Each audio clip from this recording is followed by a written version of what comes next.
The anime begins with Touka Mimori, who is a pathetic, disgusting loser for not eating his meal. He pleads and apologizes repeatedly, but his mother pays him no attention and leads him to the mercy of his stepfather's feet. He suddenly wakes up on a bus, as Sogo Ayaka, the class president, tells Shogo Oyamata to give back her novel. He makes fun of her reading preferences, surprised that she's actually into romance novels despite leading people to believe otherwise. She asks him if there's a problem with her choices, and he belittles her, saying he could never read something like that because his brain cells will evaporate.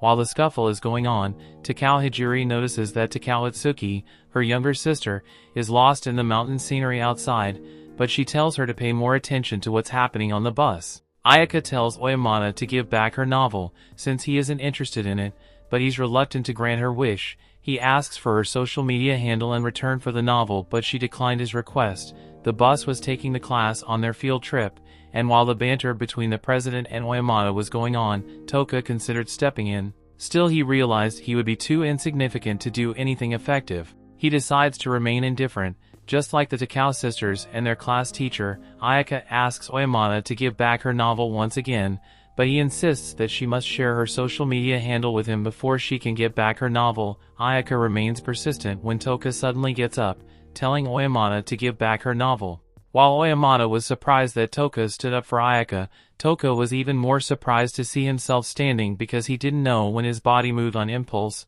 Oyamata recognizes him, but wonders what gave him the guts to tell him what to do.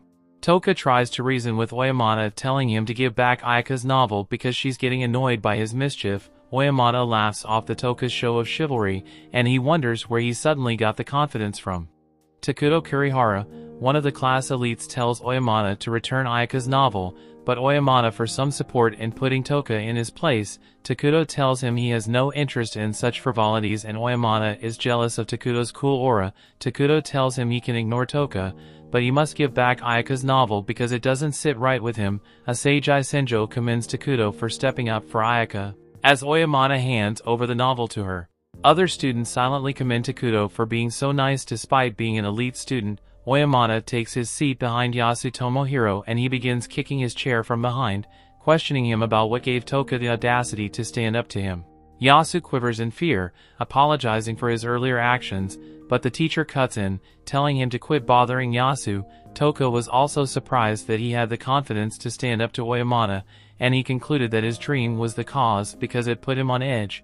While Oyamata complains about his grand moment being ruined by Touka, the goddess chants an incantation which suddenly teleports all the students to a hall. They wonder if they're in some kind of dream, as they all suddenly appear in an unknown location. Goddess Vicious addresses them, welcoming them as heroes to alien her kingdom. She informs them that heroes are summoned to fight the great demon emperor anytime he appears. The demon emperor was once defeated 200 years ago by the combined efforts of heroes, but he was recently resurrected again, prompting the need for the summoning of new heroes. The goddess begs the new heroes from other worlds for their strength to take down such a big threat to her kingdom's prosperity. The students still have a hard time wrapping their heads around what the goddess is trying to say. Their teacher suddenly calms them down, reassuring them that everything will be alright since he's with them. Though he doesn't fully understand their present predicament, he tells them they need to pay attention to whatever the goddess says for clarity. The goddess thanks him for that and he smiles sheepishly, trying to get into her good books. Touka looks around, noting the stone walls, the old-fashioned bonfires, the armored soldiers, and the features of the goddess. Despite all he could see, he still wasn't convinced that they were in another world. Takuto wonders what will happen if they refuse to cooperate, and she tells them that they're stuck there regardless because she can't take them back to their world. Takuto asks her if there's a way back, and she tells them that it can only be done through the reverse summoning event, which requires a special magic element called the evil element. This element can only be obtained from the heart of the great demon emperor or the absorbance of the elements released when the emperor perishes into a special necklace. Oyamata is pissed, wondering what the demon emperor has to do with them because they're from another. The goddess gets on her knees, begging them to act as heroes and become the messiah of everyone in her kingdom. Ayaka explains to the goddess that they can't be as much help even if she considers them their messiah, because they're just humans. The goddess tells them they have power as no other humans have, and Touka suddenly feels a strange tingling sensation. She explains that the powers were bestowed upon them as she summoned them to her world, but Oyamata doesn't believe her, and he tells her to stop playing pranks on them. The goddess orders her guard to release a demon wolf on a prisoner, which it wastes no time devouring. She then takes out the wolf using a fireball spell, which surprises everyone. The students are now convinced that they're in an entirely different world than the one they're used to. The goddess asks them to approach a crystal ball individually so their skills can be revealed to them. Each student approaches the ball and their magic powers are appraised, but when Oyamata approaches the ball and places his hand on it, it gives off a bright red color, which surprises the mages. Oyamata is so impressed with his skills shown off by the crystal that he decides to accept his inevitable role as the messiah of the new world. Takuto walks up to the crystal ball to measure his magic abilities, but the crystal ball gets so overloaded that it breaks. The goddess praises him for being an S-rank hero and Oyamata runs over to her, wondering what rank he's in. She informs him that he is an A-rank hero, and he's disappointed that he couldn't outclass Takuto. Ayaka steps up to test her magic skills, and she also breaks the crystal ball, earning the S-rank. Hijiri follows suit, breaking the crystal and also earning the S-rank qualification. The goddess is amazed at the luck she had in just one summoning ritual, because getting an S-rank hero is very rare, but she managed to get 3 at once. Touka steps up to test his abilities, but the crystal ball only gives off a dull purple color, which makes the goddess conclude that he's insignificant. She ignores him and calls up the next person to detect their magic ability, and Touka walks away dejectedly because he's still treated like a background character, even in a different world. He decides to accept that as his reality because he won't be getting any special treatment. Yasu steps up to measure his magic, and the goddess is impressed because he's giving off the same aura as the Dark Hero, who is one of the strongest heroes in the past. The goddess shows the heroes how to check their stats, and Touka decides to look at his stats. He's disappointed in how average his stats are, but he notices that he has the inherent skill of abnormal state endowment. The goddess explains that the inherent skill is unique to each individual, but Oyamata is fed up with her yapping and he tells her to quit explaining. His teacher tries to put him in order, but Oyamata tells the teacher he has no right to talk to an A rank like that because he's just a D rank hero. The goddess informs them that they're about to perform an important ritual, and she calls Touka up, but he's not enthusiastic about it.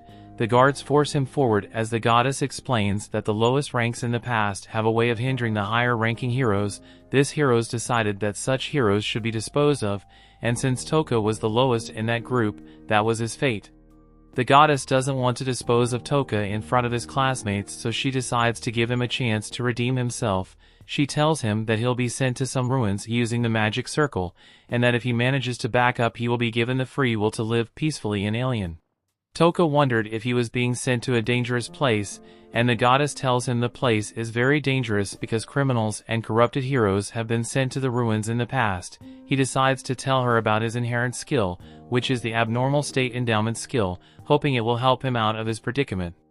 She informs him that all abnormal state skills and spells have no value in Alien because their effects and duration are too weak and short.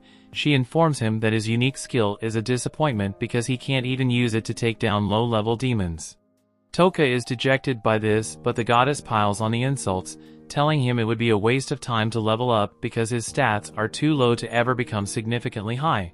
Touka couldn't understand why he was being subjected to such a horrible fate when everything was done against his will, and he tried to protest against the goddess, but Takuto cut him off. Takuto tells him to accept his fate and get going so he doesn't keep everyone else waiting. Yasu goes over to Touka and extends out a helping hand. Touka remembers all they've been through in the past, and he's glad that Yasu is on his side, but Yasu tells him to address him with more respect because he's a higher rank hero. He walks away as the goddess announces the commencement of the ritual. The circle begins to glow and the goddess throws down a leather pocket, telling Touka that the pocket is his unique item. She tells him the orb on the pocket blows when infused with mana, which is all the pocket does. Ayaka suddenly protests the goddess's decision to send Touka to the ruins because he's their classmate. The goddess knocks her out while she tells everyone else to witness the fate of the only loser in their group. Touka is pissed by this and he decides to attack the goddess with a paralyzed spell, but it's dispelled by her magic bubble, which protects her against abnormal state spells. Touka's classmates make fun of him for being so powerless, and he's so pissed off that they have such low impression of him. The Takao sisters walk away because they can't stand the humiliation that Touka is being put through. Touka had enough of the goddess and his classmates looking down on him. He channels that frustration and tells the goddess to be ready for his revenge if he ever makes it back alive. As the ritual is completed and he disappears, he tries to check his stats but the window refuses to come up because of lack of visibility. He locates his pocket in the darkness and he pours mana into it, making it. He begins to make his way across the ruins when he stumbles upon some skeletal remains. Touka is now scared of the monsters that could be residing in the ruins. He suddenly dodges as a minotaur monster attacks him from behind. Touka decides to run away from the monster as fast as possible, trusting his instincts to lead him through because he can feel the murderous intent of the monsters. Touka suddenly trips on a stone and falls to the ground, surrendering to his fate as a meal for the monster. He then remembers how his classmates look down on him, and he realizes that he wants power so he can teach them all a lesson. He uses his paralyzed skill on the monster but he's surprised it worked. He decides to keep running, wondering why his spell worked, when the goddess said it would be useless against low-level demons. Touka sums up his encounter as a miracle but he comes up on a bird demon and he could feel its intent to take him down. He uses his paralyzed skill again and he's surprised that it worked. He reasons that his abnormal state skills are different from the other state skills known in Alien. He realizes that he doesn't have much mana left so he uses his poison skill on the demon bird. He's worried about what will happen if he keeps using his skills and drains his mana completely. He decides to rest for a minute but the Minotaur appears again because his paralyzed skill has worn off. Touka wonders if someone will come to his rescue but he remembers that no one ever comes to his aid. He decides to keep laying waste to the monsters so that he can stay alive for as long as possible. He's ready to begin the struggle for survival in the ruins as he makes up his mind to live. The story continues. We see Touka attempts to use Paralyzed on the Minotaur again but this time the skill fails to activate, so Touka has to jump out of the way. He's informed by the system that he is not allowed to cast the same effect multiple times on a single target, so it becomes up with a new plan and casts Sleep on the Minotaur, causing it to fall to the ground unconscious. And once the monster is out cold, Touka applies poison to it as well. It looks like there are no restrictions on stacking effects, but he's out of mana so if he keeps using his skills, he will eventually burn through his stamina as well, and are still a lot more monsters for him to deal with. Touka begins spamming paralysis and eventually he has managed to stop all the monsters, but has left him on the verge of collapse. However, his troubles aren't over yet, as even more monsters begin to approach, so he has no choice but to keep using Paralyzed until his body can't take it anymore, and it's not long before he reaches his limit and can't go on. There are still a lot of monsters around him, but he knows if he tries to use his still even one more time it could mean the end of him. He has no other options available but luckily, just he's about to use up the last of his body's stamina, the cockatrice that he pours in a while ago suddenly dies and due to this memory's level shoots up until he's at level 258 and both his mana and stamina are replenished. Touka doesn't understand what happened at first, but then he notices the dead monster and realizes that he must have gotten experience because his poison killed that one, and with his energy replenished he can keep fighting as much as necessary. As he continues to spam paralysis his skill levels up, leading him to believe he can upgrade it by repeated use, but he will worry about that later since for now, he has to make sure he can escape this place alive. With his paralysis now being level 2 Touka notices that he now has the option to select multiple targets at once, so he does so and the monsters are all immediately frozen in place. So far, the status effects of have 100% success rate so Vicious is probably the only person in this world that his skill has no effect on. He begins inflicting poison on all the paralyzed monsters and eventually his poison skill levels up as well, but there are still a lot more monsters here, so that means he can level up even more. Touka takes a look at his status window and since he leveled up, his stats are far higher than they were when he first got here, especially his mana which is now over 8,000 and mana is his only way of surviving this hellhole. Touka takes a break and sits down while he waits for the poison to do its thing, and eventually the monsters begin dying one by one, raising memory's level even further. By the time he's level 500, Touka is fairly confident that he can now make it out of the ruins, so be prepared to take care of the remaining monsters. However, after seeing Touka kill dozens of them with ease, the monsters have enough common sense to know that they shouldn't mess with him, so they all run off. Now that the area is safe, Touka sifts through the piles of rotting bones in order to find any loot that he could use, and after getting his hands on a cloak and a blade, he sets off to escape the ruins. As he looks for the exit, he comes across many different monsters, but he has realized that he faces another problem. He has no food, so he's going to start soon if he doesn't get something to eat. He's so desperate that he's even willing to eat monster meat, so after retracing his steps, he returns to the monster corpses and reluctantly begins carving into them to eat what he can. However, as the eyeball pops out and Touka tries to eat it, he realizes that the monster's entire body has acid in it, so he won't be able to eat it after all. With no source of food, Touka believes he will starve to death or he ever makes it out of here. He has no energy left in his body, but then he notices the color of his magic bag changing, and since that's the only source of light he has, he frantically rushes over to supply it with more mana. However, as he does so, he feels something appear inside the bag, and to his delight he finds a bag of beef jerky and a bottle of soda. He excitedly begins eating. While this means his hunger problem is solved for now, he doesn't know for sure if he will be able to get the bag-produced food again. As days continue to pass inside the ruins, Touka has gotten used to committing mass monster genocide with his skills, but he is worried that he might be losing his humanity because of this.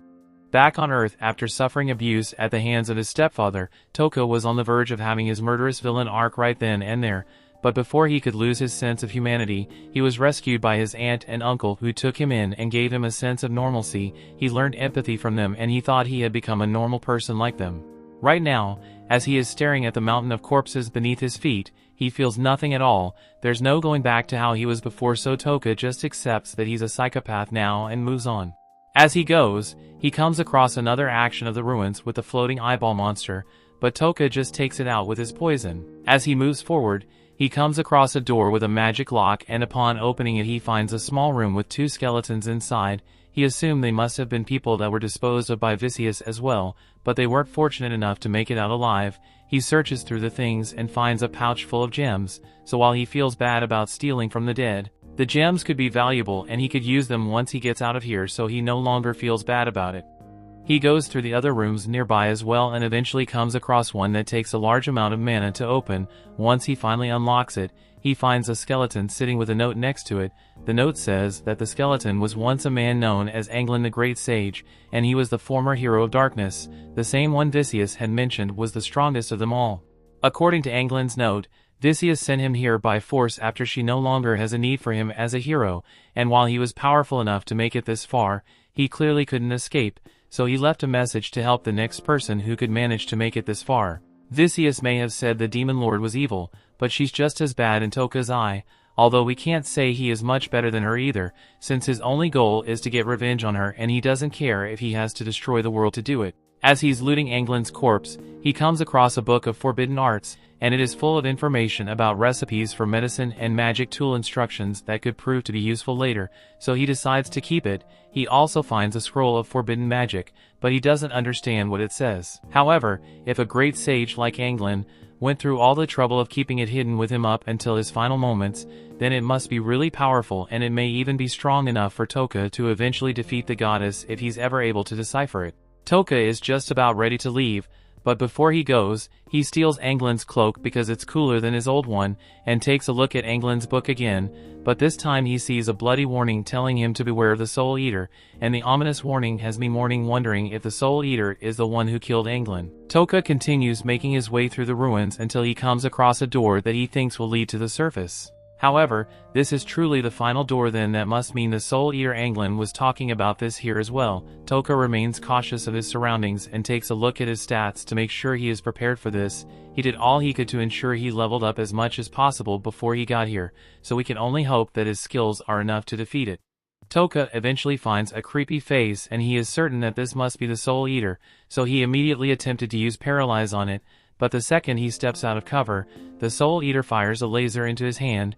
This is the first time anything has managed to stop him from using his skill, and Touka has to kill it, since the only way out is to use the gem on his forehead. To activate his skill, he needs to say it out loud and be within a certain distance, but none of that matters if the Soul Eater can attack him before he finishes casting the spell. While Touka is still thinking about what to do, the Soul Eater breaks out of the wall to go after him, so he really has no choice but to fight now. Meanwhile, outside the ruins, a girl is trying to escape from her pursuers and decides to hide nearby, not knowing their fierce battle is taking place inside.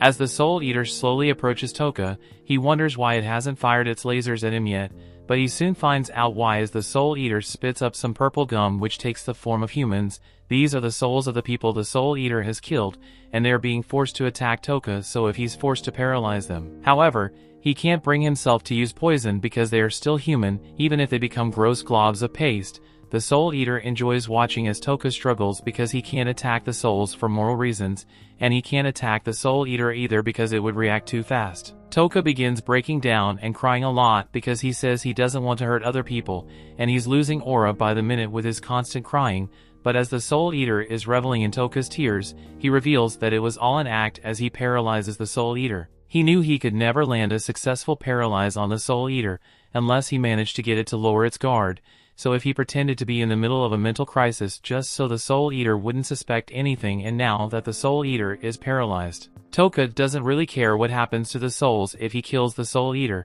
and even though he spent so much time trying to become a harmless law-abiding citizen, all he cares about are facts. Those soul puppets were trying to kill him so they could be babies. All he cares, he's still going to poison them anyway. The Soul Eater struggles to move out of frustration that it lost to Touka, and this lets Touka know that powerful monsters can try to overcome his paralysis, but it does additional damage to their bodies. That's interesting at all, but he doesn't want to waste any more time here. So he casts poison on the Soul Eater and destroys it once and for all. Upon doing so, the souls that the Soul Eater consumed are released, and they all appear in front of Touka to thank him for freeing them. They've been rooting for him as he tried to survive the ruins, and none of them really mind the fact that he looted their bodies either. Touka is then approached by Anglin, and he has only one thing to say. He wants Touka to take down the goddess and avenge them all. The souls of the dead pass on after that, and while Touka normally wouldn't accept a request without some sort of compensation, he was already planning on taking her down anyway, and now that the final monster has been defeated, Touka can open the door and begin his quest for revenge on the surface.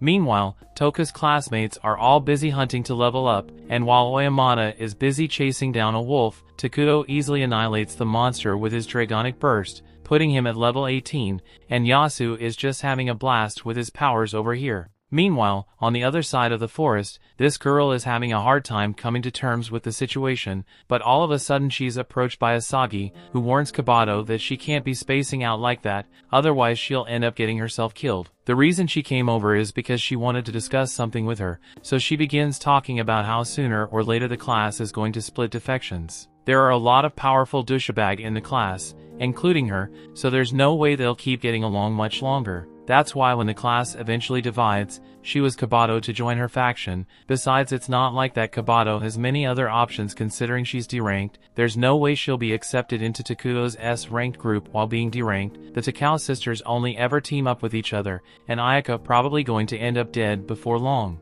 Kabato was shocked to hear that, but Asagi continues by saying Kabato needs to think long and hard about her future since she may end up with nowhere to go, and while Asagi probably won't need her help much since she's beranked, she happens to be an OP enthusiast, and she's particularly fond of Kabato for that reason. Now that Kabato was on board with joining the group, Asagi calls for the other girls to bring over the monster they captured. She knows Kabato hasn't been able to complete the assignment that Goddess gave them, so she prepared things to make it easier for her. Now all she needs to do is kill the defenseless monster, and Asagi urges her to do it unless she wants to end up getting disposed of like Touka. Kabato doesn't want to do it, but she knows she has no choice, so she sucks at her morals and slays the monster. Asagi praises Kabato for doing a good job and says she's officially part of the group, but Kabato is still struggling to accept what she just did. Elsewhere, Ayaka was woken up from her coma, and the pain in her stomach reminds her of what must have happened to Touka after the goddess got punched her, and she feels really guilty for not being able to stop it, so she goes on to complain to Vicious, and Vicious is really trying to play the part of the caring goddess with all the fake tears.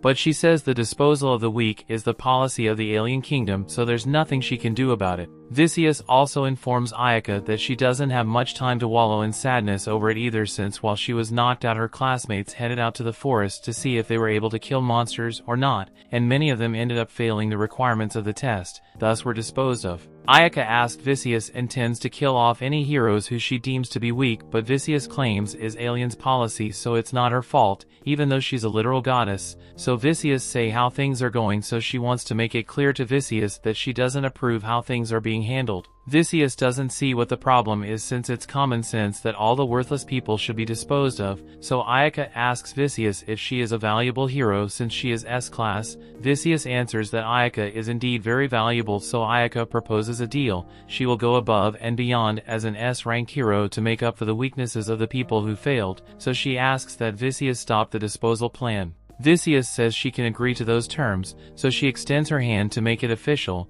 She also wants to apologize for punching Ayaka in the stomach, but she still thinks she was justified in doing so since Ayaka was acting hysterical over the situation. Ayaka clearly isn't fooled by Vicious and nice act, but she's got no other choice at the moment, so she agrees to shake her hand, but as she leaves, she notes that Vicious' hands were ice cold just like her heart probably. Meanwhile, in the dark forest, a girl's trying to escape her pursuers and she had thought she lost them. They are way too good at tracking, based on nothing more than a broken leaf. Meget's Bladens is able to tell exactly where the Princess Knight ran off to. She may be able to conceal herself, but if she keeps making working mistakes like these, the Holy Watchers be sure to catch up to her sooner or later. At the same time, Touka is just about to head out into the forest in hopes of finding a city, but before he does, he checks his stats one last time and notes that only his mana is exceptionally high at 50,000, while the rest of his stats hover around 5k. But he already knew that, so he really wants to confirm as the new abilities he got with his skills leveling up, he is now able to dispel paralyze and poison and will or partially dispel it just to avoid killing his target immediately.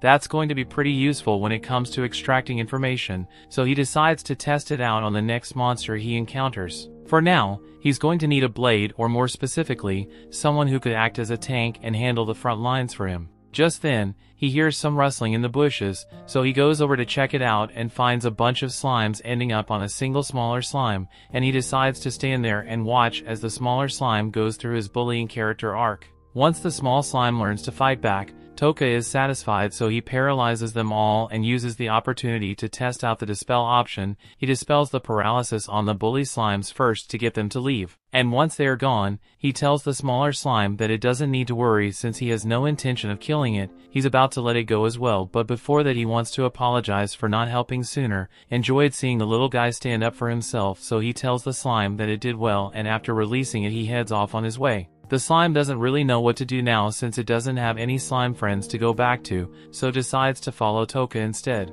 Touka eventually notices that he's being followed, but he doesn't mind since he could use the company. Meanwhile, the Princess Knight is currently exhausted from all the running she's had to do, but here with the distance she has covered, she can still sense the presence of the Holy Watchers nearby, so they must just be waiting for the tire out so they can capture her. Touka and the slime that bonded a little, so slime is now sitting in the back of Touka's jacket to keep watch while he takes a look at the spell book. After flipping through some pages, Touka finds the full bitten art he was looking for, and it's one that's meant to strengthen monsters. There are even instructions on how to strengthen slimes in particular, so this will come in handy for Touka, but he understands why it's classified as a forbidden art since these could cause a lot of chaos in the wrong hands. Before he does anything else, Touka talks to the slime and tells it that he is on a quest for revenge, so if the slime isn't okay with that, this is his last chance to back out. The slime sign says he wants to stick by Touka's side, so Touka names at Pigamaru and prepares to continue with his journey. The fleeing Princess Knight can sense that the Holy Watchers are closing in on her,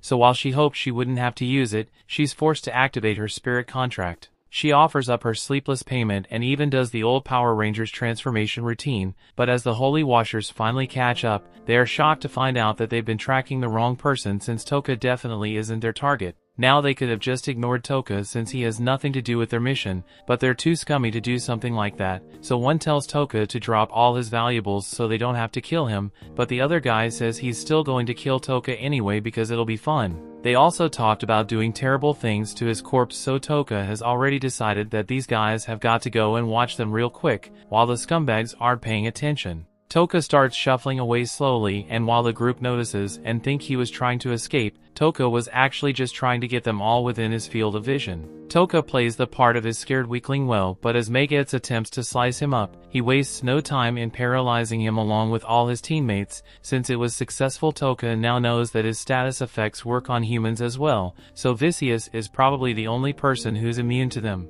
Back to the Holy Watchers, these guys weren't as intimidating as the monsters he had to fight in the ruins, but their malicious intent was far worse, so Touka has no issue with killing them since they tried to kill him first. He casts his poison, and after all the Holy Watchers are dead, Touka spends some time looting their corpses, but then both he and Pigamaru sense some nearby. Meanwhile, the Princess Knight has been standing in battle position for a while now, and she just noticed that she can no longer feel the presence of the Holy Watchers in the forest, but she thinks it must be some kind of trap to get her to lower her guard. However, just then she senses someone else in the forest and it's freaking her out. This guy's presence isn't immensely powerful, but for some reason, the spirits are scared of him. Just then she hears something behind her, so she attacks. However, it turns out to be Pigamaru, who was acting as a distraction from Touka, and with the girl's back turned, Touka paralyzes her. She sensed her intent to attack, but it wasn't out of malice, so Touka grew curious and thought they could chat for a bit. Although he doesn't let her move as a precaution, she asks him what he wants from her, so Touka explains that he's not from around here and needs help learning about the area, so he was hoping she could make herself useful. Before that, she asked about the other 4 guys that were in the forest, so Touka tells her that he killed them. The girl was shocked, so Touka asks if it's a problem that he killed them, but she says she is just surprised that Touka was able to defeat the Holy Watchers on his own. She can sense that Touka isn't lying to her, probably thinning stone of her abilities, so she agrees to answer any questions Touka and may have for her in return for saving her life from the Holy Watchers. Touka can tell that this girl isn't a bad person, so he trusts her a little more now, but there are still some things that he would rather keep to himself though, and the same goes for the girl, so they both agree not to pry into each other's personal matters. As the timer for paralysis counts down, Touka asks a lot of questions and learns that this place isn't even alien. He's currently in a place called the Kingdom of Ulza, so the goddess disposed of him in someone else's kingdom. Touka still has one last question for the girl, so he pulls out a page from the Forbidden Arts book and asks the girl if she understands it. The girl is able to recognize that it is some sort of ancient script, but that was as much as she could say since she wasn't able to read it either. However, she says she may know someone who can understand that writing, so she tells Mimori about the Witch of Taboos. She possesses such vast knowledge of forbidden techniques that she was deemed too dangerous and was driven from her homeland. Touka asks where he should go if she wants to find her, so the girl instructs him to go to the land of the golden-eyed monsters, but it's a treacherous part of the continent. Touka thanks her for the valuable information, but the girl doesn't feel like she has done enough to repay her debts since Touka saved her life. Touka says she doesn't have to worry about doing any more than this, so they'll be parting ways now. The girl is fine with it as long as Touka is satisfied, and Touka and can tell that she has a strong sense of honor and honesty, which reminds him a lot of his aunt, who was so nice that it often made him worry about her. He tells her that the paralysis will be undone in a few minutes, but he can't guarantee her safety since he will be leaving now. As Touka leaves, he says he hopes the girl makes it to her destination safely, and as Pigamaru returns, he asks if Touka isn't going to kill her. Touka says he wouldn't do that since he doesn't find any joy in killing, he just does it for self-defense, so there's no reason to pointlessly murder the girl. Although he can't guarantee that the girl will come after him to attack once she's free to move again, so he asked Pigamaru to keep watching his back for him. Touka soon makes it to the town, and he is stopped at the front gate by a guard who is in charge of performing security checks. She assumes Touka must be a traveling mercenary who came here to conquer the mill's ruins. Touka plays along with the story and says he indeed came here to conquer the ruins, also adding that he comes from Ulza town, so he doesn't know much about this place. His story seems convincing enough for the guard, so she lets him in since she has orders to allow as many mercenaries as possible into the towns. Touka is surprised by the relaxed security since there were no luggage checks or full cavity body searches, but it works out well for him since his plans are going smoothly. The first thing he does is head to an inn to get himself a room, but while he's at the front desk, innkeeper is being pretty rude to him since he thinks Touka is a broke loser. However, little does he know Touka eluded a bunch of money off the corpses of the Holy Watchers, and as soon as he flashes a bit of cash, the innkeeper starts treating him a whole lot nicer. Touka gets to stay in a room like he wanted, and now that his accommodations have been secured, he goes out into town for a bit to survey the area, and even though he's an outsider, he doesn't feel any hostility directed towards him. So he takes a leisurely stroll and comes across places like item shops and the town's adventurers guild. This information may come in handy later, but for now, Touka has gotten hungry, so he turns around and heads to a nearby tavern to grab some food. He tries the food of this world for the first time and it doesn't taste great, but it's edible enough that Touka is okay eating it. He thinks this tavern is great because the people here are happy and drunk, and thus makes it easy to gather information since everyone is talking so loudly. He's able to overhear some guys talking about how the continent is full of insanely strong people, so they having a power scaling debate about who they think is the strongest. But in the end they know that there's only one team that can hold the title of strongest, and that's the Black Dragon Knights who destroyed the Kingdom of Ni. Their 5 dragons alone are enough to completely wipe out an army, but on top of that, they got humanity's strongest and the hero's slayer, so it's a safe bet to say they would win any direct confrontation. After Touka has gathered a good amount of intel for the night, he takes some leftover rice back to his room so he can feed Pigamaru,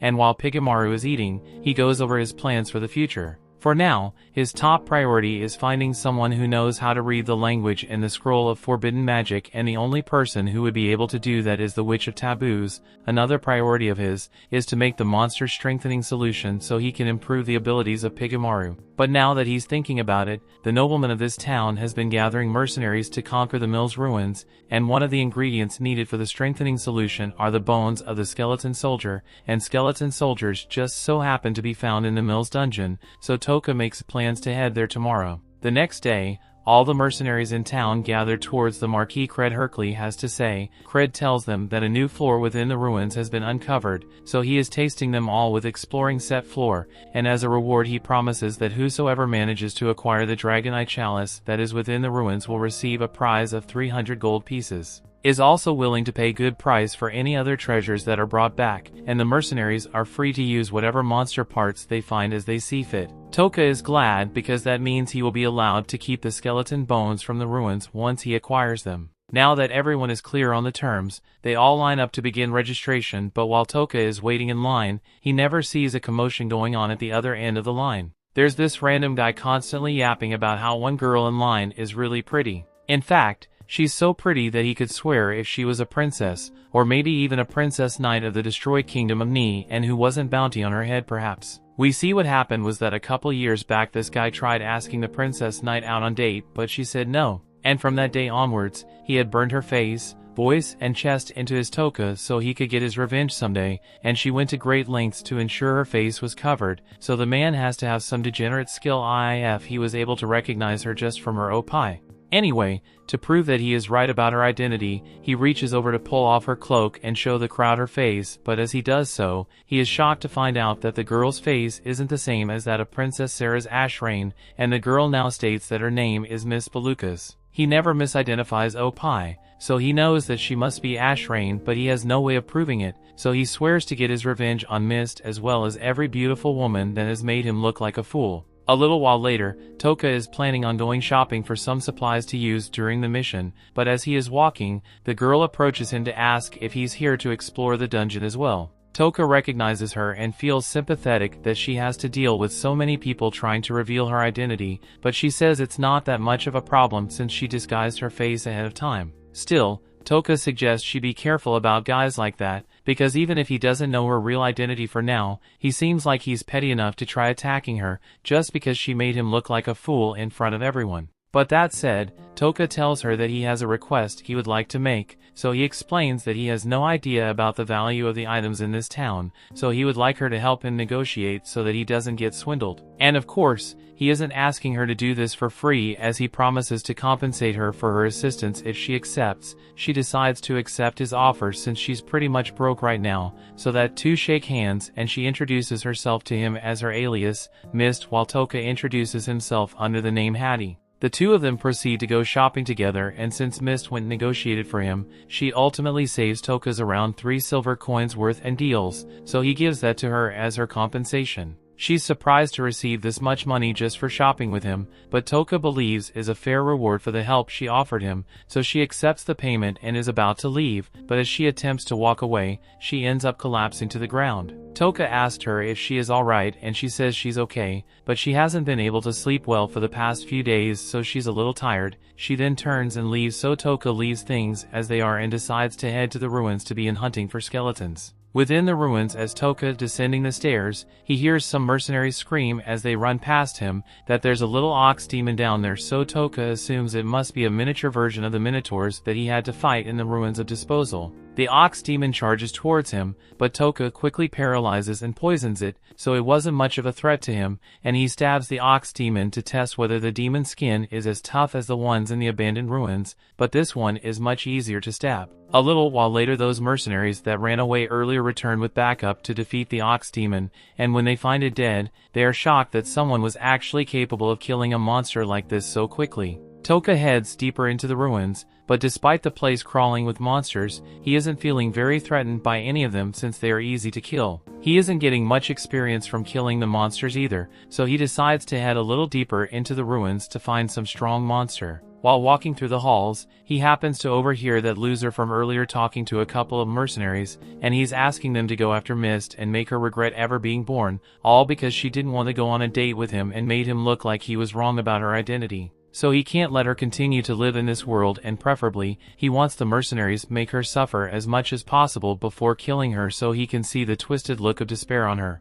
At first, the mercenaries thought it was messed up to go this far just because someone ignored him, but money is money, so they agreed to do it and start talking about how they will torture her. Touka overhears all of this, and since he is sure these guys are irredeemable scumbags at this point, and he's not about to let them get away with their plans to kill Mist, so he steps out to confront them. As soon as they see him, they all threaten to kill Touka, but Touka just raises his hand and paralyzes them all. He then inflicts poison on them, and it feels oddly satisfying to eliminate scumbags when he gets the chance. After the scumbags are dead, Touka continues his venture into the ruins, but before he heads to the next level, he decides to take a little break. 3 hours later, Touka wakes up from his nap and thanks Pigamaru for being a lookout in case any monster showed up. He exits the room to head to the next floor, but before he can do that, he runs into a team of mercenaries and they tell them to be careful since there's a lot of strange stuff happening in these ruins. People have been coming across a lot of monster corpses, but it's not clear what killed the monsters since there are no clear signs of attack.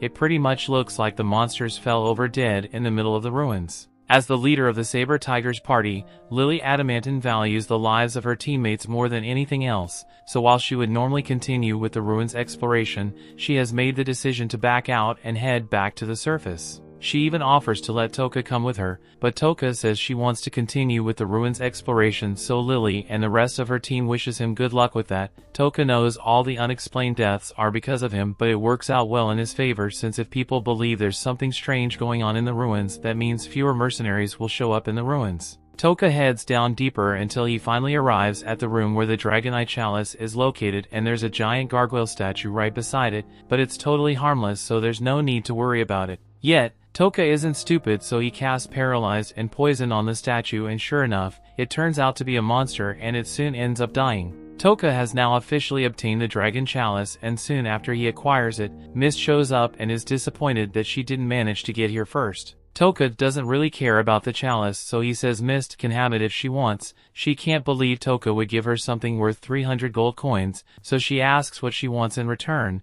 but Touka honestly doesn't need anything from her. Mist said she can't accept something so valuable for free, but Touka says she should just hurry up and take it, and she should probably get some proper sleep soon, otherwise she will end up collapsing. She still doesn't feel right accepting this, so Touka tells her that he never cared about the cup in the first place. What he's really after is located further down in the ruins, so Mist offers to act as his guard while he's down there. Right now, the only thing she can think to offer him is her skill with her sword, and she promises not to be hindrance, so Touka agrees under few conditions. The first condition is that neither of them asks too many questions about each other's personal lives, and he won't necessarily be returning to the surface within a day, so if Mist wants to return by herself, Touka won't be responsible for her safety. Mist agrees to the terms, so they head down to the next floor, and Mist shows Touka just how useful she can be as she cuts down a giant flower monsters. Touka is impressed, but there's something he would like to ask her about. He has noticed that some monsters have golden eyes while others don't, so he was wondering what the difference is between them. Mist explains that monsters with golden eyes are said to contain experience, so they are the perfect prey for monsters, the heroes of another world, to level up. She has no idea that Touka is one of said heroes, so she was on to explain that heroes gain no experience from killing humans, so experience for them is something that is unique to monsters, and in regards to monsters without golden eyes, they are just regular monsters and can even form friendly relationships with humans under the right circumstances. According to legends, the Demon King radiates a powerful energy known as Demon Essence, and monsters which are affected by this essence become incredibly violent and how their eyes turn gold. Before they go any further, Touka suggests they take a break so Mist can get some sleep, but she says she doesn't need any sleep since she's meant to be guarding Touka, but he eventually convinces her to lie down, and once she does, he casts sleep on her so she can get some proper rest. Meanwhile, the Black Dragon Knights have just come across the site where the Holy Watchers were killed, and their leader, Civic Gartland, is excited to face the person who's strong enough to take out the Holy Watchers so easily. After a few hours, Touka's sleep effect wears off, so Mist's disguise returns as she wakes up as she has no idea how she fell asleep since her pack should still be in effect. She looks around for Touka and to her relief, it looks like he was sleeping the entire time so he couldn't have seen her true identity. However, Touka is just pretending to sleep so she doesn't become paranoid, and once he pretends to wake up they continue their journey further into the dungeon. They soon arrive at another room, and while it looks like it's empty, Touka hears an unsettling sound, so he warns Mist back away from the door, and moments later, a Skeleton King emerges. Touka can tell if the Skeleton King is much stronger than any other monster they faced till now, but Mist believes they should be able to slay if they target the silver part on its chin. That's a pretty obvious weak spot, but the Skeleton King is still a formidable monster. It is so strong that it would take all the members of the Saber Tiger Party to defeat it. The Skeleton King seems to think Mist is the biggest threat here, so she's likely going to get targeted first. She needs to get ready to defend herself, so she tells Touka that she's about to use her trump card, but she would like it to remain a secret for as long as possible, so she asked him to keep it between them. Mist also apologizes in advance because if the monster exceeds her expectations and she may not be able to defend Touka as she promised earlier. Touka agrees that the Skeleton King is strong and fighting it would probably be rather troublesome, so he decides to use his ability and paralyze the monster. Mist is shocked on the monster freezes in place, and even more so when Touka poisons it and defeats the monster in world record time. Now that it has been defeated, Touka begins collecting the bones from the Skeleton King and confirms that these are the ones the recipe requires. He says they can head back to the surface now, but he can tell that Mist has dozens of questions to ask him, so he says he will give her some answers as long as the questions are too invasive. Just then, Pigamaru gets Touka's attention and tells him that there's something interesting over by the skeleton, so Touka goes to take a look and he indeed finds something interesting. It's a magic cloth with an egg wrapped inside it, and while he has no idea what to do with it, he decides to take it with him regardless. Meanwhile, Touka's classmates are all running away in fear after encountering a group of skeleton soldiers, and this girl in particular is freaking out on the floor over her dismembered hand, but there are still skeletons approaching to dismember more than her hand, so Ayaka is trying to step up and defend her weaker classmates, but Oyamata doesn't give a shit about his classmates and runs and blasting the skeletons. Same as Takuto, although he nearly kills his classmates as well, but why would he care about them? He just hit level 24, so he is too busy patting himself on the back for a job well done. Meanwhile, Touka and Mist have made it back to the surface, and Mist presents the dragon chalice so she can receive her reward, and while the crowd surrounds her to get a look at the chalice, Touka quietly walks away since he's gotten everything he needs from the mill's ruins. After a while, Mist catches up to Touka and tells him that an award ceremony is going to be held tomorrow where she will be awarded her prize money, so she's still going to need to stay in town till then. Since she's not busy for the rest of the day, Touka asks if he can have a chat with her in private. He asks if they can meet up in his room later tonight, and Mist is fine with that, so Touka turns to leave, but before he goes she grabs Touka by the arm and thanks him once again for giving her the dragon chalice. Later that night, Pigamaru is eating his dinner while Touka prepares the monster strengthening solution, and just as he finishes making it, Mist arrives at his door. Touka lets her inside and he gets right to the point as he tells Mist that he wants to hire her as his bodyguard. Mist is rather surprised by the proposal, but Touka thought it would be a win-win since she would get extra travel funds, but then again, if she receives the 300 gold coins then she probably won't need to worry about money for a while. In any case, he pulls out a map and tells Mist that his goal is to reach the Witch of Taboos and the land of the golden-eyed monsters. He is expecting to get swarmed by a large number of monsters on his journey at least once, so he would feel a lot better if he had a capable warrior there to watch his back for him. And after working with her in the mill's ruin, he believes Mist would be the perfect bodyguard for him. Mist happens to be on her way to Yamato, which means she could accompany Touka quite conveniently, but she is still hesitant to accept the offer for some reason. Touka notices this and tells her that there's no rush to answer right away. Besides, he had something he wanted to discuss with Sarah's first anyway. It takes her a moment to realize that Touka just called her by her real name. And once she does, she asks me more how he knew about her real identity. Touka reveals that he was the one who put her to sleep back in the dungeon, and as such, he saw her real face. It's clear that she was hesitating to accept his offer because she was worried about how difficult it would be to keep her identity secret from him while traveling together, which is probably the reason she refused to sleep while working with Touka earlier. He assures her that he has no intention of selling her out for any reason, so she doesn't have to worry about him betraying her. Ceres reveals that she uses the power of spirits to conceal her identity, but in exchange, she has to forego her desire to sleep. That's why she returns to normal when she goes to sleep, and it's also the reason why the Holy Watchers were chasing her back in the forest, since they managed to spot her while she was asleep and didn't have her disguise. She begins to undo her disguise as she tells Touka that she's grateful for him killing the Holy Watchers, since she has a lot less to worry about now. Touka asks if the fact that she removed her disguise around him means that she trusts him now, and Ceres confirms that she believes he's a trustworthy person. She officially agrees to act as Touka's bodyguard, and the two shake hands to mark their new partnership. Touka reaches into his bag and pulls out a blue gem to give to Ceres as her payment, but Ceres is stunned as he hands it to her because this thing is an authentic blue dragon gem.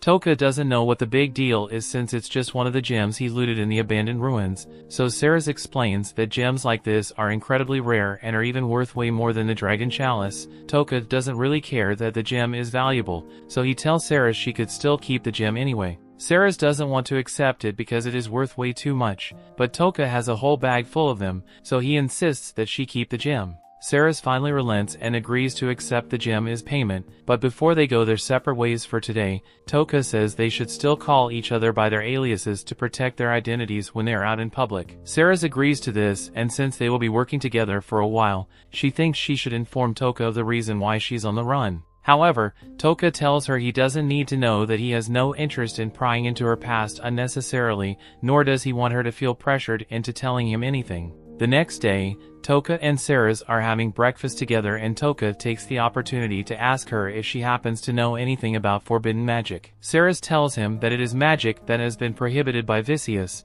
but they are generally understood to be specific ancient spells. The only reason the spells are forbidden is because Vicious said so, and the people don't like questioning her. If Vicious went through the trouble to personally outlaw the forbidden spells, then it is very likely that she did so because the spells could be dangerous to her. Unfortunately, Ceres doesn't have any more information on the forbidden spells, but Touka says she's giving him a good amount of info, so he's thankful. After breakfast, Ceres says she needs to go to the awards ceremony so she can get her prize, so she will meet back up with me more in the afternoon, and after going their separate ways, Touka decides to head into the forest and test out that monster strengthening potion he made. Meanwhile, at the reception for Ceres, an illusionist was hired to make sure the dragon chalice was the real thing, and this wouldn't be an issue normally, but Ceres has a bad feeling about this since she's using illusion magic to hide her identity. Hours go by and Ceres still hasn't returned like she had said she would, so Touka is starting to get rather worried.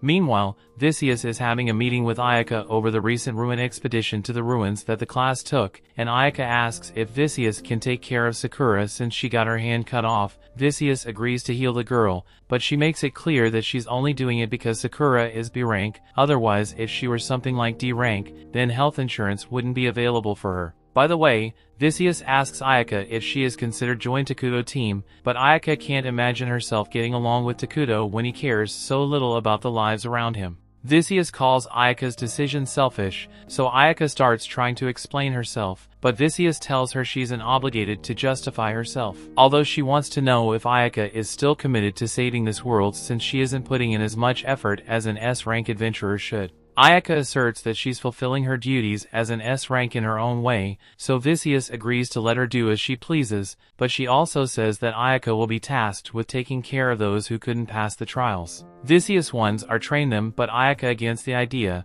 since the original deal was that she would fight on behalf of the weak ones. Vicious claims that a royal decree ordered her to dispose of all heroes who aren't capable of fighting, so Vicious wants Sober to train them so they can learn to kill monsters, and of course, if Sober refuses, Vicious will immediately dispose of her weak classmates, so Ayaka doesn't really have much of a choice here. She's forced to agree to Vicious' terms, and as she is leaving, Vicious points out that if any of her classmates become a hindrance to her, she may have to deal with them herself, but of course it's not like she wants to get rid of them or anything. Back to Touka, more time has passed and Sarah still isn't back yet, so either she ditched him or something happened to her, and considering how honest she's been thus far, the only possibility is that she got abducted. She has no reason to even want to lie to Touka in the first place because we gain nothing from doing so. As Touka is on his way to go looking for Sarah's, he hears two guys talking about how Sarah's identity was revealed during the banquet, and she was forced to flee into the forest to escape, but Mills is organizing a hunting party to go after her,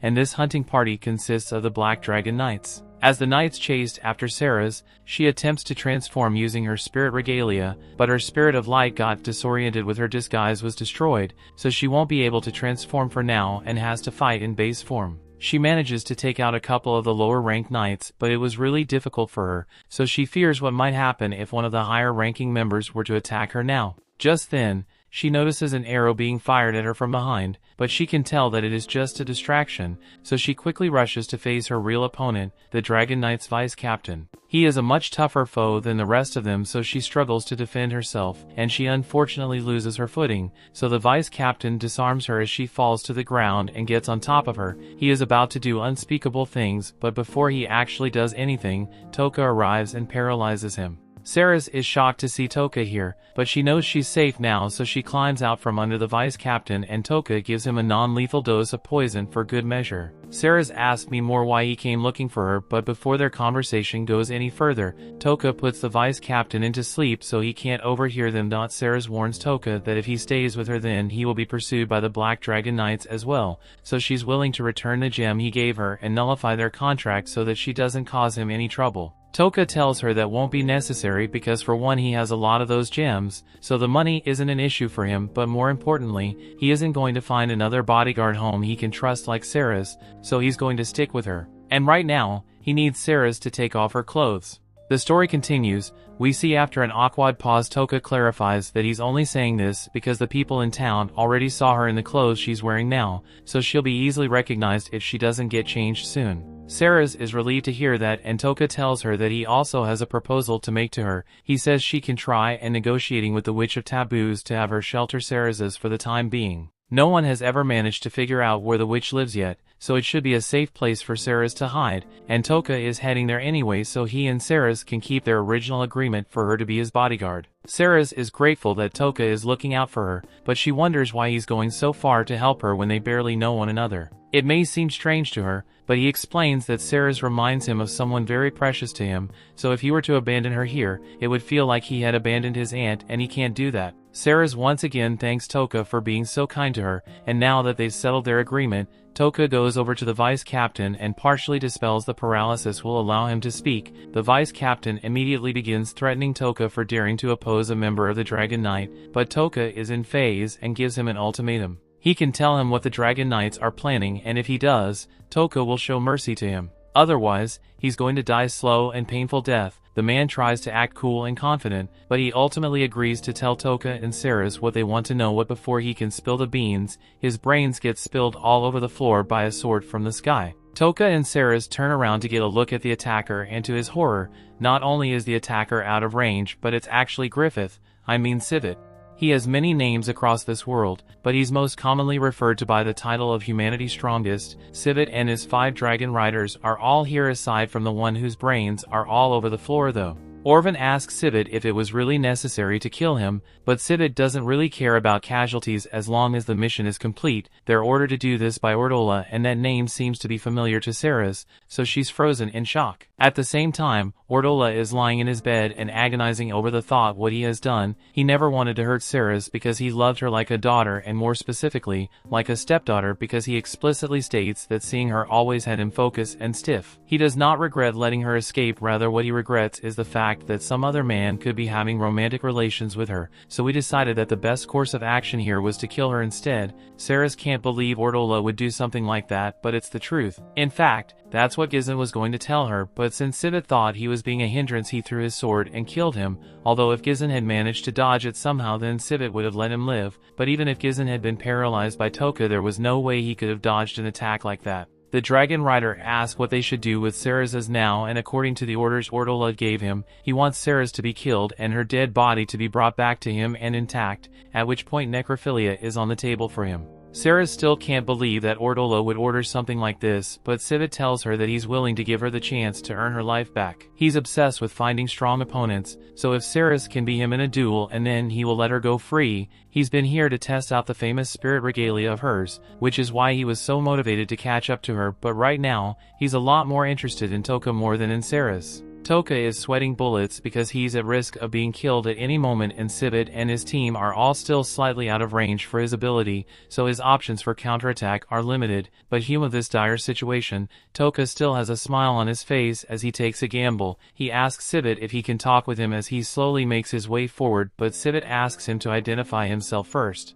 Touka introduces himself under the name Hattie, but Sivit can immediately tell that it's a fake name, and if Touka has a reason to want to hide his name, then there must be some kind of story behind it. The Dragon Riders don't understand why Sivit is even listening to a random boy in the first place, but Sivit finds it interesting that Touka shows no fear despite being fronted by the strongest party on the continent. In fact, Sivit can tell that Touka looks like he is preparing to attack or something, and almost no one ever even considers attacking Sivit, so he knows Touka must be at least a bit special. Touka asks Sivit if it is true that he is currently searching for a worthy opponent to give him a battle he will be satisfied with, and Sivit confirms this to be true, but if that's the case, Touka asks why Sivit doesn't go after some more obviously strong people. For example, the goddess Vicious and the heroes. Sivit explains that he has a non-aggression pact with Vicious, so he can't fight her, but he still has hope in the heroes who had been summoned by Vicious, since he had heard the story of how heroes start out weak, but over time build up an incredible amount of strength, so he's patiently waiting for the day when one of them becomes strong enough to challenge him.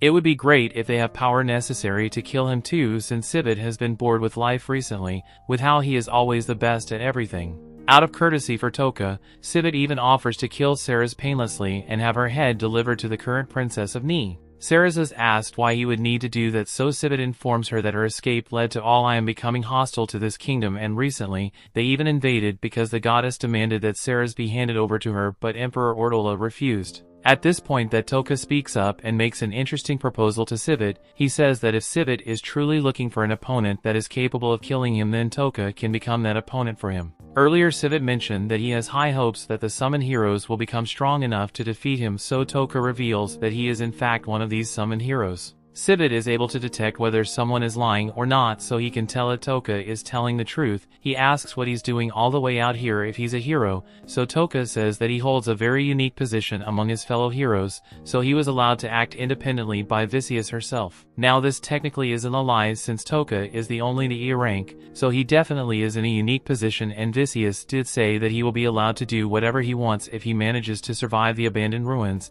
so that was basically her giving permission for him to act independently.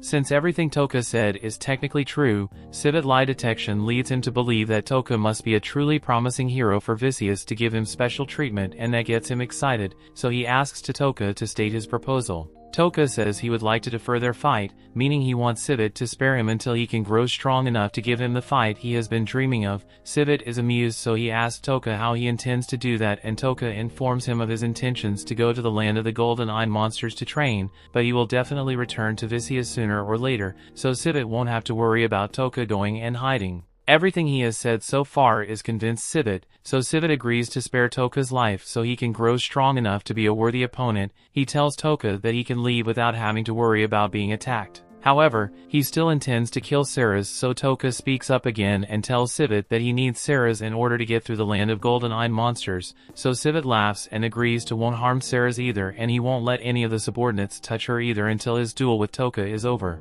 Touka is really proud of his acting skills right now because he actually managed to talk his way out of a direct fight with Sivit, but as far as training so that he can have a rematch with Sivit goes, Touka's not stupid. Sivit back is turned, but he is still within range, so Touka immediately seizes the opportunity. He is paralyzed on Sivit and all the other dragon riders. Touka apologizes for betraying Sivit's trust, but he cannot kind enough to ignore a clear opening to attack, and Touka's goal is to ultimately get revenge on the goddess, so he doesn't have time to be worrying about Sivit and the others. Sivit is enraged that he was betrayed, and his title of humanity's strongest isn't for nothing, as he is managing to move even though he's under paralysis of the poison, but he ultimately isn't able to overcome it. As one of the Dragon Knights is about to die, he sets off a signal to call on all the Dragon Knights that were on standby in the forest, and as Sivit sees them, he warns them all that they need to stay out of Touka's effective range, so they should attack from the sky. However, Touka had already thought or planned to deal with the problem of having a low range on his ability, which is why after giving Pigamaru the monster strengthening potion, he's now able to link with him. He has a couple downsides since it takes a long time to get into this state and it burns through his MP, but once complete, he can use his slime tendrils to greatly extend the effective range of his paralyzed skill and knocks the Dragon Knights to the ground. Using his skills so much earned Touka a couple of new skills, he just a few out on some of the knights, of which he learns that Berser is a skill that causes someone to have violent urges and Darkness is a skill that dulls one's senses and sends them into a world of pitch black. Before long, all the remaining Dragon Knights have been killed and the only one left alive is Civet, who is still trying to fight off the effects, but he too dies shortly thereafter. Following this, Touka thanks Ceres for staying by his side and guarded him while he was fighting the Dragon Knights, but she tells him not to mention it because it is the least she could do as his bodyguard. However, there's another threat Ceres wants to warn Touka of. She tells him about someone called the Hero Slayer, who's an aggressive man who could have potentially rivaled Civet, but as it so happens Touka already off-screened the Hero Slayer, so there aren't really any more immediate threats to them. Meanwhile, back with the other heroes, Ayaka is getting a little worried since she hasn't awakened a special skill yet, but all of a sudden, a purple-haired girl arrives and tells them all that Vicious is busy, so she will be taking over as the training instructor. Oyamata gets in her face and asks why they should listen to her in the first place, but the girl almost instantly knocks him out, so she has proven that she's strong enough to be in charge and tells everyone to get ready because they are heading back to the capital. On Touka end, he has just finished telling Ceres about his backstory and how he wishes to get revenge on the goddess for what she did to him, and Ceres is willing to help him in any way she can. Touka has already risked his life on multiple occasions to save her, so as long as she's able to be of use to him, she will be his side. The story continues. We see at the abandoned ruins the guards in charge of making sure nothing goes wrong arrive to check on the place, and something has definitely gone wrong because the crystal for the gate has burned out. This would normally mean that someone managed to open the door from the inside and get out, so one of the guards thinks they should probably report this to Alien, but that would be too much paperwork, so the others decide it would be better to pretend nothing happened here. Besides, it's not like anyone could have actually survived the abandoned ruins and made it out alive. That would be impossible. Meanwhile, Touka have enjoying a festival in town, and he happens to pick up a cool-looking mask on sale, so the stall owner begins telling him about the Lord of Flies, whose the mask is made to resemble. The Lord of Flies is the person who once turned an island of monsters into his fortress, making himself the master of the demons that were ostracized by evil itself. The Lord of Flies and his army were eventually wiped out, but because he was so cool, he remains popular to this day even though he was evil. Touka decides to buy the mask and heads into a tent to try it on. He is not exactly an upstanding hero, so a mask resembling a demon would be much more fitting for him. He once again swears to himself that he will make Vicious pay for what she did to him, and his determination shouldn't be underestimated because he's literally got nothing better to do. Over in the Magnar Kingdom, the news of the downfall of the 5 dragons has reached the Holy Alliance, and the King of Magnar finds it quite hard to believe that the man hailed as humanity's strongest warrior was defeated overnight. The King of Ulza tells him that he personally identified the corpses of the Dragon Riders, so there is no doubt that they are all dead. The King of Magnar asks if the Goddess of Alien has any information on the matter, so Vicious informs him that the Dragon Riders were apparently chasing after Ceres where they met their demise, and while they don't know where Ceres was headed after the fight, they did find evidence of some of Ceres' torn clothes and a lot of her blood. Judging from the amount, they believe it might be possible that she was confronted with the Black Dragon Knights and killed them all, but was gravely wounded in the process and already dead somewhere else. The Black Knights were humanity's best hope against the Great Demon Empire,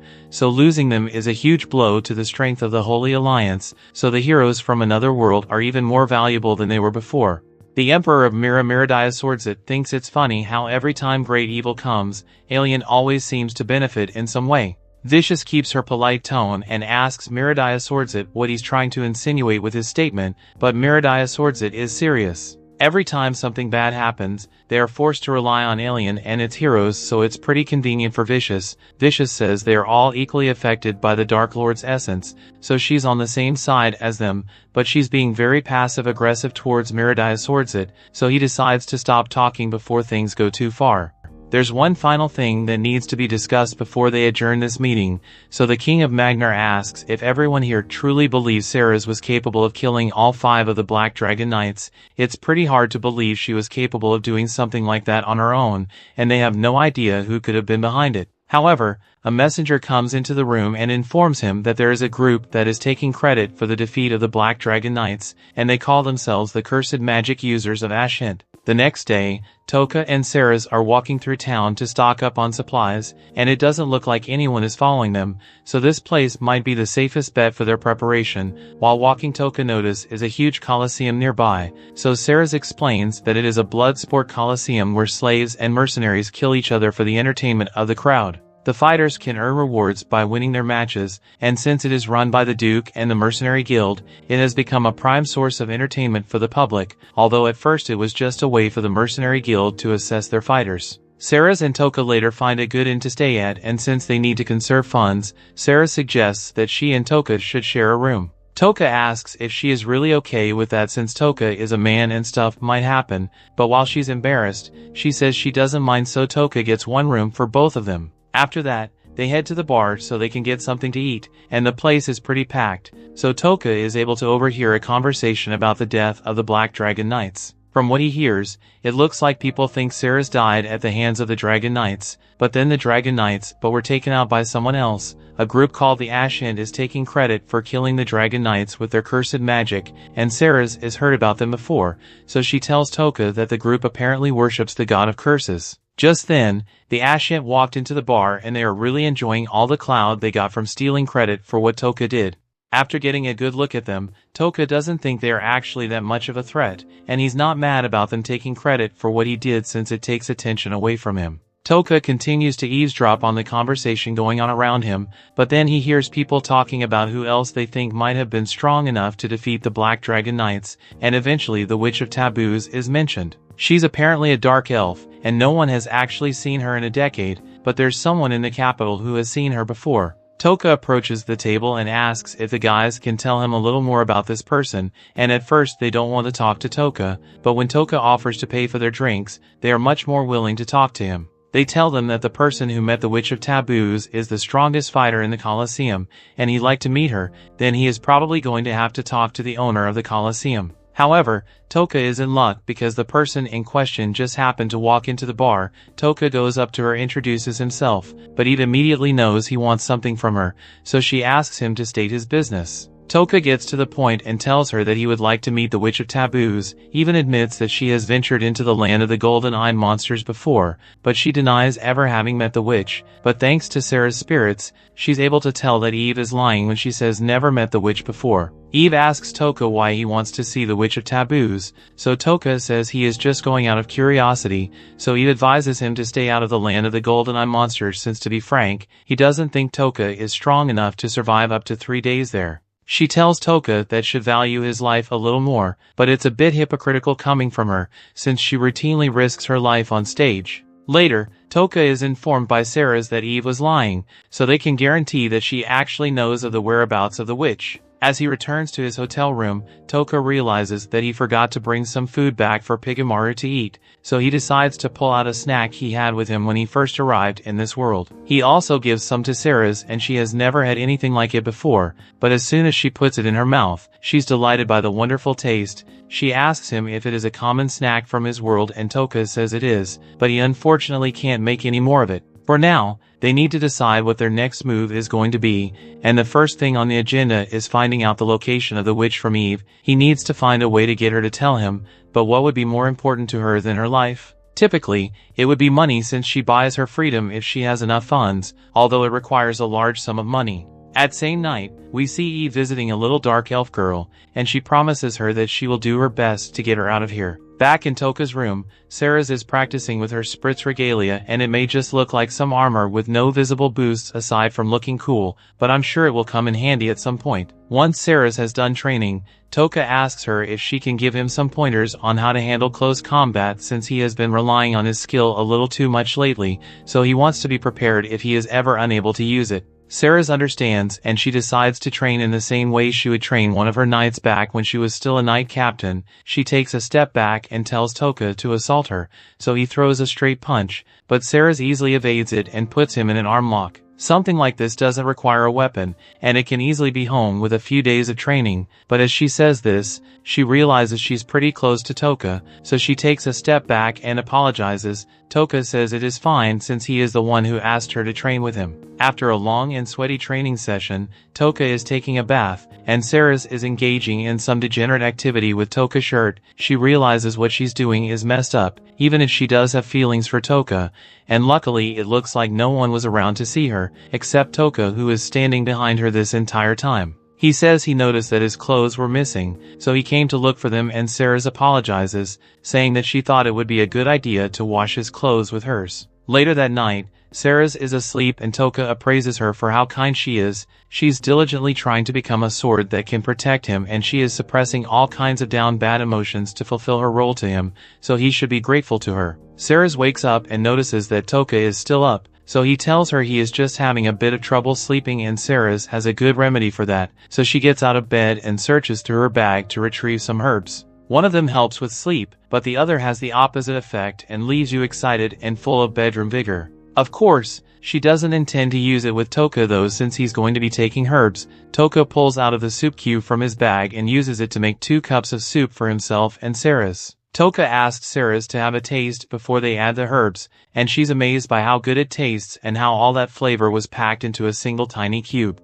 Now that she has tried it, she's going to add the sleep herb too. However, she accidentally spilled a lot more in there than she intended to. The second one has a regular amount of sleep herb in, and Ceres offers to drink the overdose cups since it was her mistake in the first place. As she and Touka drink it, they feel surprisingly refreshed, but they should be feeling sleepy, so Ceres goes to check which bauble she used, and it turns out she mixed up the excitement herbs and the sleep herbs. She sincerely apologizes to Touka, but he says it's fine, he will just read his book to keep himself busy. Ceres asked him if there are any special services she can offer him since she is sure he is stiff as a board right now, but while Touka is certainly feeling tempted, he asks her to just get some sleep. Ceres is surprised by how resistant Touka is to temptations, but it's not like he doesn't want to, but his revenge takes priority over all else, so until he has made vicious pay, he won't be able to focus his attention on other things. In a way, it's like a curse that stops him from being happy until his goal has been achieved.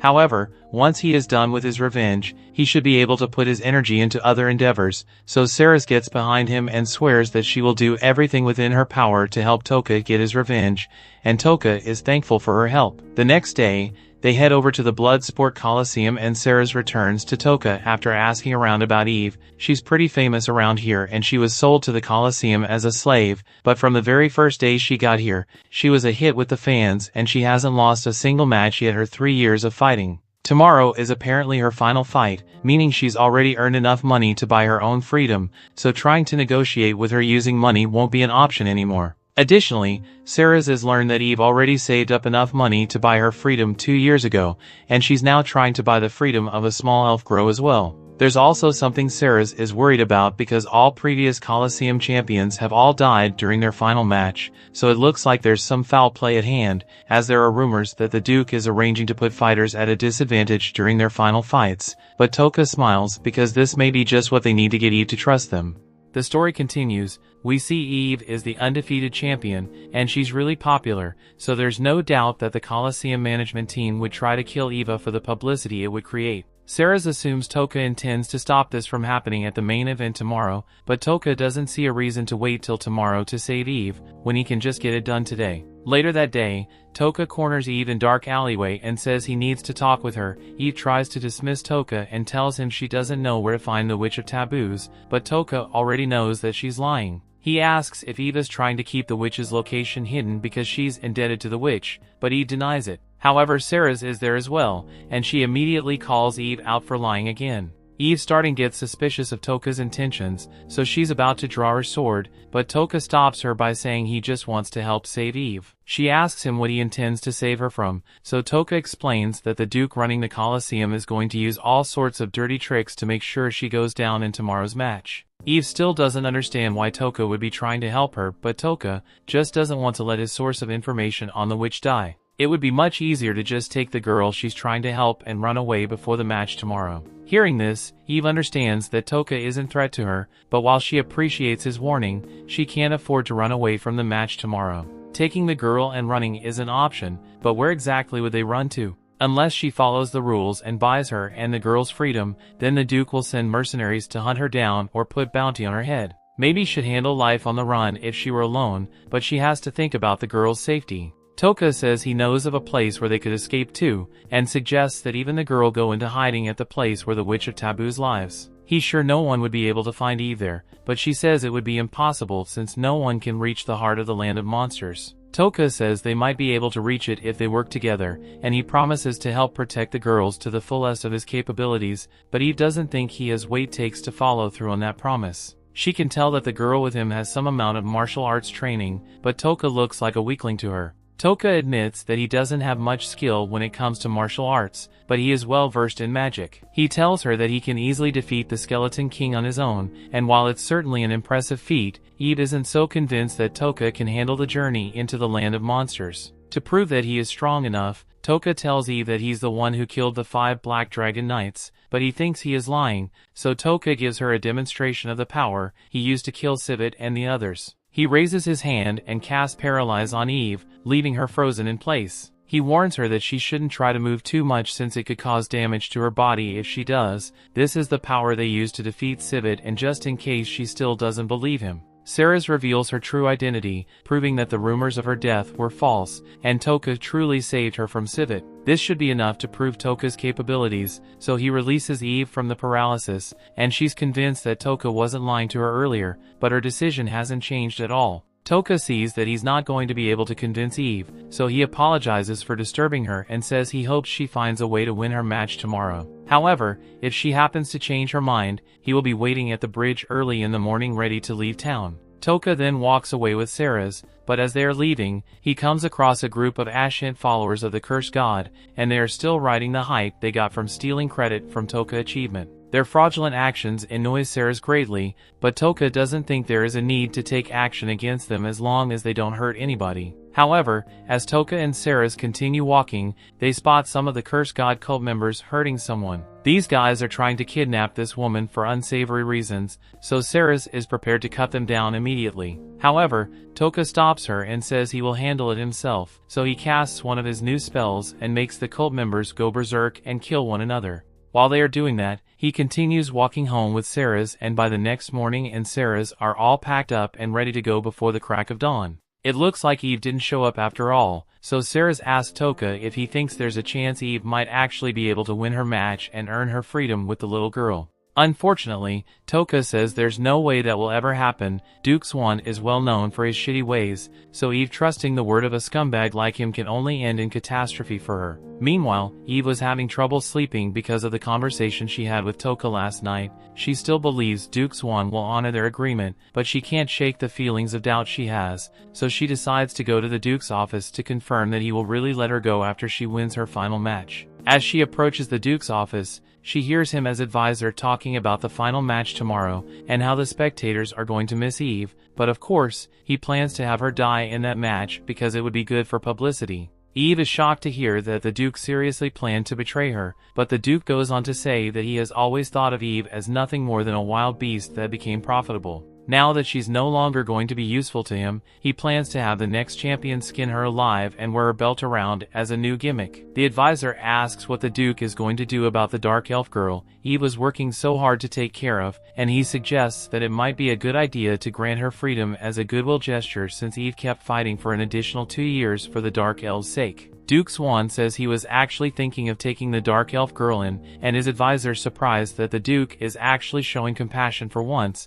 but the Duke didn't say no, did he? He's only planning on taking her in because he has a young elf fetish, and once he's done with her, he will just sell the girl off to the nearest brothel. Eve now knows that Touka was right, and there really is no chance of being freed if she trusts the Duke, so she heads to the bridge to see if she can still take Touka up on his deal. She soon arrives at the bridge, hoping that Touka and Ceres haven't left yet, and thankfully they were still there waiting for her. Touka asks if this means Eve wishes to accept his offer, and Eve confirms it as everything he said about the Duke betraying her was true. She still has some terms to discuss about their journey to the land of monsters, but she intends to tell Touka where the witch lives. In that case, Touka is satisfied and the only thing left to do is to get the elf girl. Meanwhile, the elf girl is being put to work in the tavern, but the cruel owner comes in to start yelling at her for being so slow and useless. The elf girl tries to ignore it and keep working. Unfortunately, the owner smacks the girl until she falls to the floor in tears. The only thing that still keeps her going at this point is the promise that Eve made to free her. The owner's is failure,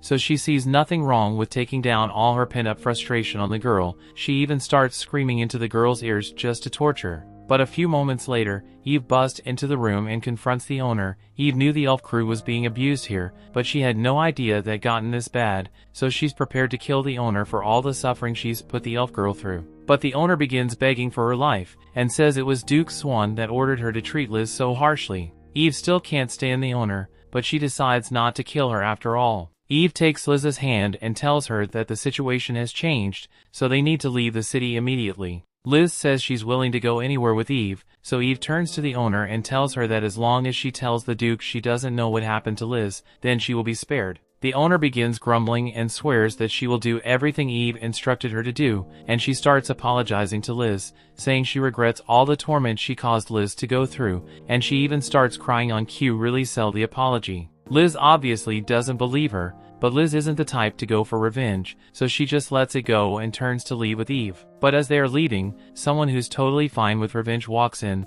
so Touka tells Eve and Liz to go on ahead because he has some business to take care of. Once Touka confronts the owner, he tells her to drop the act because he knows what kind of person she is. The warning begins acting smug and says it will be over for Touka and the others as soon as she tells the Duke what they've done. Unfortunately, Touka doesn't really care. He just wants to make sure scum like her doesn't get to see another sunrise. After all the horrible things she has done to Liz, he casts paralysis and poison on her, but to avoid suspicion, he decides to make it look like a robbery and stabbed a woman to death. After he is done, Touka heads back outside and goes into the sewers to meet up with Eve and the others. Eve asks Touka what he did to the woman and he doesn't give a clear answer, but he says the woman won't be able to bother Liz ever again.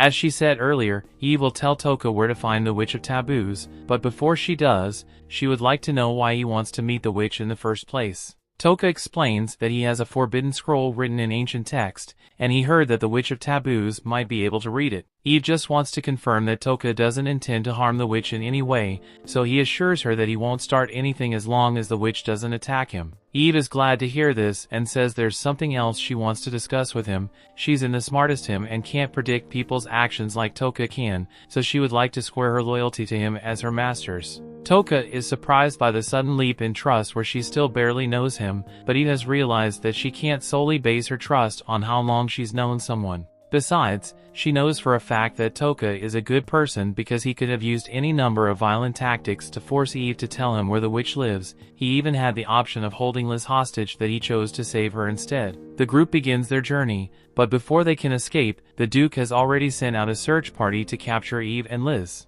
The Duke likely enlisted the help of the Ancient cult in the hunt. Touka has to come up with a strategy to beat them, so he tells Eve to take Liz and hide deep in the forest while he and Sarah's handle the Ancient cult. That brings the episode to an end. Thanks for watching. Want next part? Subscribe the channel and turn on notification bell.